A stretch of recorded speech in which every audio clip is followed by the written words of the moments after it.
নমস্কার। আপনার মন কি খুব ক্লান্ত? নানা রকম ভয়, ভাবনা, দুশ্চিন্তা, ভবিষ্যৎ চিন্তা আপনাকে গ্রাস করছে? তাহলে একটু মন দিয়ে শুনুন শ্রীশ্রীমা সারদার কথা। তাহলে সহজেই আপনি মনে প্রশান্তি ফিরে পাবেনই। এটা করতে খুব বেশি পরিশ্রম বা সময় খরচ আপনাকে করতে হবে না। মাত্র এই ৩টি ছোট্ট কাজ যদি আমরা আজ থেকেই শুরু করতে পারি, তাহলে মনের শান্তি ফিরবেই, জীবনে সাফল্য আসবেই। শেষ পর্যন্ত শুনুন। প্রথম যে কাজটি আমরা শুরু করব সেটি হলো নিজের জন্য মাত্র ৩ মিনিট, বেশি নয়, খুঁজে বার করা। দিনের যে কোনো সময় বা রাতেই বা দুপুরে, যে সময় আপনার সুবিধে, চুপ করে একটু নীরবে বসে থাকুন। সে মাটিতে হোক, চেয়ারে হোক, যেখানে সম্ভব বসে থাকুন।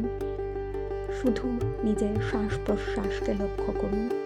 গভীরভাবে শ্বাস নিন নাক দিয়ে এবং মুখ দিয়ে ছেড়ে দিন।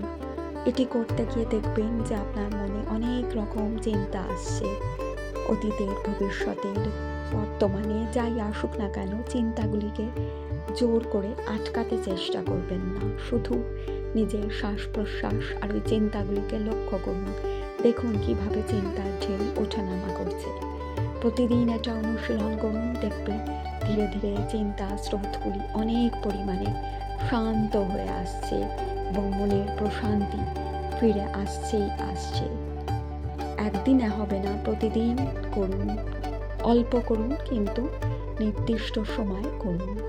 দ্বিতীয় যে ছোট্ট কাজটি আমরা আজ শ্রীশ্রীমা সারদার কথা অনুযায়ী অনুসরণ করে করব, সেটি হলো নাম জপ করা। আমরা অনেকেই নাম জপ করি, প্রত্যেক দিন করি, কিন্তু সঠিকভাবে করে উঠতে পারি না, বা ভাবি যে আমরা এত ব্যস্ত, কখন সময়, কোথায় বসে করব, কিভাবে বসবো, এইসব ভেবে আমাদের মন আরও ঘাবড়ে যায়, আরও ভারী হয়ে ওঠে। কিন্তু এইসব এত চিন্তার, এত নিয়ম পালনের কোনো দরকার নেই। শুধু দরকার একটু আন্তরিকতা। সে আপনি ট্রামে, বাসেই থাকুন, অফিসেই থাকুন, বাড়িতেই থাকুন, যেখানে হোক, একটি নির্দিষ্ট সময়, দিনে বা রাতে আপনি একটি নামের মাধ্যমে মনকে বাঁধে রাখার চেষ্টা করুন। জোর করে নয়, স্বাভাবিকভাবে। কীভাবে মনে মনে যে নাম আপনার প্রিয়, যে দেব দেবীকে আপনি সব থেকে বেশি মানেন, ধরুন এক্ষেত্রে আমরা শ্রীমার উদাহরণ দিতে পারি। আপনি মা মা মনে মনে বলতে থাকুন, জোর করে নয়, জোরে জোরে নয়, বলতে থাকুন ক্রমাগত। এক্ষেত্রেও দেখবেন যে প্রথম মন আহ্লাদ হয়েই থাকে এবং ছুটে চলে যাবে অন্যান্য ভাবনার দিকে। জোর করে আটকাতে যাবেন না। দেখবেন মন আপনি আবার সেই নামের মধ্যে ফিরে আসবে, ধীরে ধীরে নিমজ্জিত হবে সেই নামে বা ডুবে যাবে। এটি অভ্যেস বা প্র্যাকটিসের ব্যাপার। এই ছোট্ট অভ্যেসটি আপনি শুরু করে দিন আজ থেকেই। একসাথে চলুন আমরা শুরু করি নাম জপ করা। যে কোনো সময়, যে কোনো দিন এটা শুরু করে দিন। মন শান্ত হবেই হবে। দুর্ভাবনার পাহাড় অনেকটা হলেও কমে যাবে। ফল সুনিশ্চিত। তৃতীয় যে অভ্যেসটি আমরা আজকে আলোচনা করব, সেটি হলো একটু নিজেকে নিয়ন্ত্রণ করা। জোর খাটিয়ে নয়, নিজেকে একটু বোঝা, নিজেকে নিয়ন্ত্রণ করা।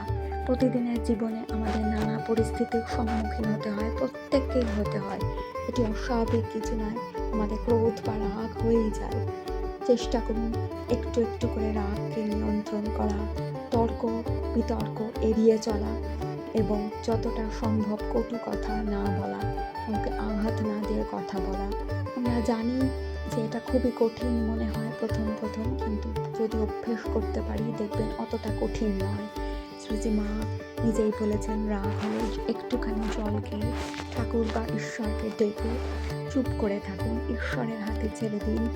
যে আপনার অন্যায় করছে তার ভারটি, সব ভার নিজে নেবেন না। মা নিজেই বলেছেন, আমি তো আছি। শুধু এইটুকু মনে রেখে এগিয়ে চলুন। সব সময় হয়তো প্রতিবাদ না করলেও চলে, সেই সময় প্রতিবাদ করবেন না। যা অযথা উত্তেজনা ডেকে আনে সেটি এড়িয়ে চলুন। যেখানে না করলেই নয়, সেখানে যতটা সম্ভব নিজেকে সংযত করে করুন। শ্রীশ্রীমায়ের এই কথাগুলো মনে রেখে নিজেকে সংযত করে প্রতিবাদ করুন।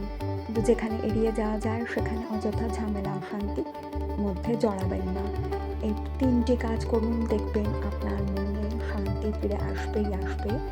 আশা করবেন না যে একদিনে ফিরবে না। অভ্যেস দুটি 3টি করে যান প্রত্যেক দিন। নমস্কার, সাথে থাকুন।